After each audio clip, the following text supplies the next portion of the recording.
friends, I'm Tash and I welcome you to a new lesson. Sometimes when we are talking to people or when we meet people under social or business circumstances, it becomes very important to address people correctly. I'm sure many of us actually find it a little difficult or not appropriately we address people at times. Because addressing people is a matter of respect. It shows how respectful you are of the other person's position. Okay, so let's get started. Tips to address people. The first one says, if in doubt, keep it formal. This is the safest way. If you are doubtful about a person's position or how you would address him or her, always keep it formal. Because when you keep it formal, there are no chances of you to make a mistake. For instance, if you meet someone, you could simply say, hello sir, how are you? Or you could say, you could introduce yourself and just say sir or madam to the other person on the other side.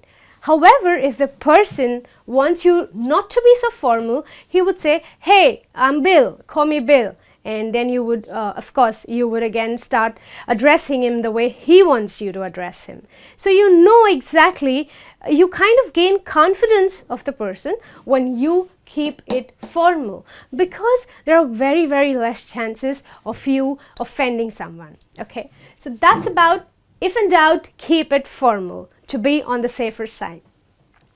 The next one says, use salutation with last names.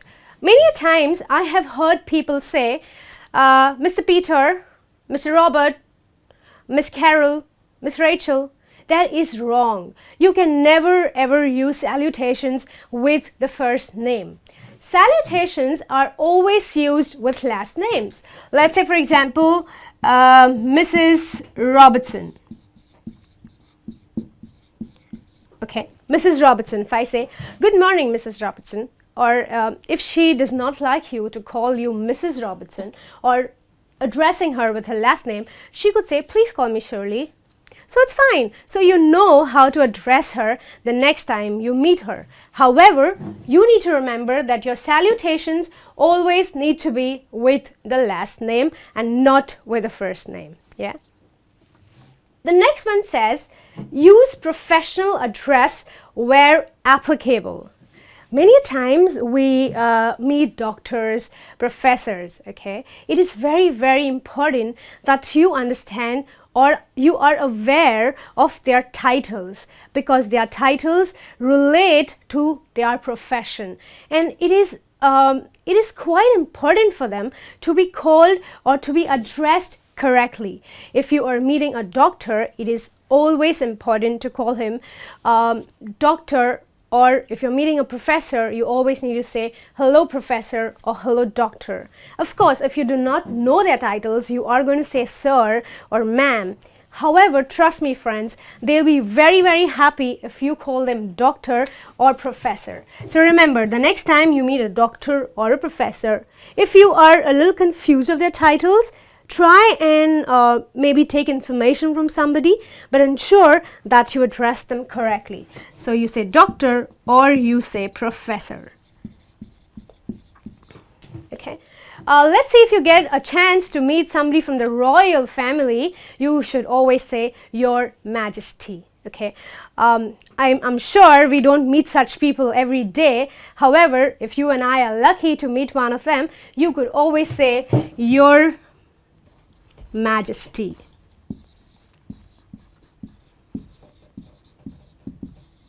Your majesty or your highness. Okay.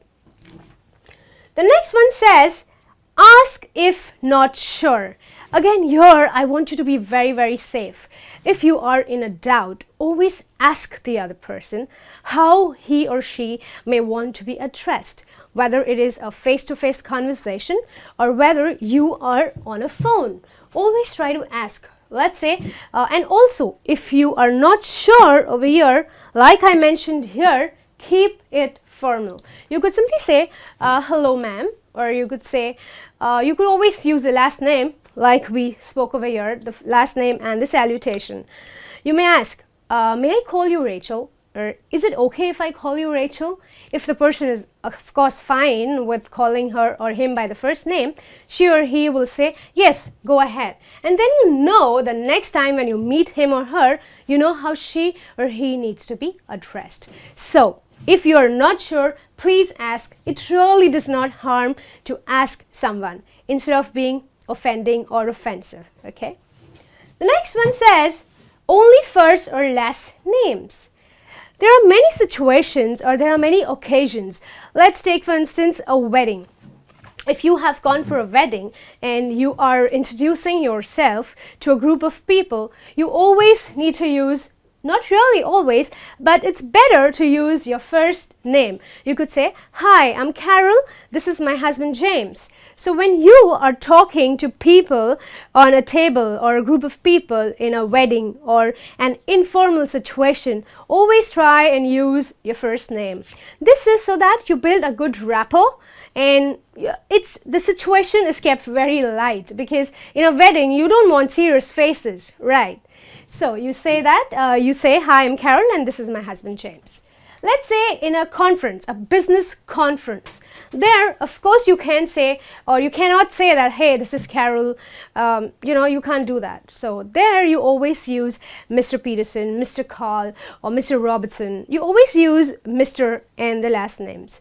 However, it's more easier with women. You can always address women by saying Miss. Of course, it's not possible for you and me to know always whether the woman on the other side is married or no. However, it's not offensive if you call her Miss, okay? So with women, that's a good thing. You can always call them Miss, whether married or unmarried. And the last point says, while corresponding, be formal. By corresponding, I mean here email or letters. When you are writing an email, of course, if you're writing to someone new, you would say, dear sir, or dear ma'am, okay? Or you always need to keep it formal. You can always say, dear sir, or if you know the name, you could say, dear Mr. Parker, or dear Miss Rachel, or dear Miss Carol, because you do not know who the person on the other side is while you're corresponding. However, when the person writes back to you, he or she could mention somewhere in their correspondence that you may call me so and so. You may call me by this name. And then, of course, unless directed, do not use informal names or informal ways of addressing people. In fact, all these points lead to show what kind of a person you are also. Because when you know how to be or where to be formal in which place, it definitely shows what good or what kind of a professional or what kind of a person you are. So whenever you are in a professional situation or in a formal situation, try and be as formal as you can. Of course, there are situations vary. So you know that in a formal situation, you need to use salutations, names, the last names especially. And in an informal situation, you can always use first names. So friends, we have seen tips to address people. I'm sure you're going to come across so many people. You do come across people every day. However, we don't want to be offensive, right? So please ensure that you use some of these tips, because they're definitely going to help you in your conversation, in your correspondences. Yeah? So thanks for watching. That's all from me for now. Use these tips, keep watching, keep learning, and enjoy yourself. Take care. See you from me for now.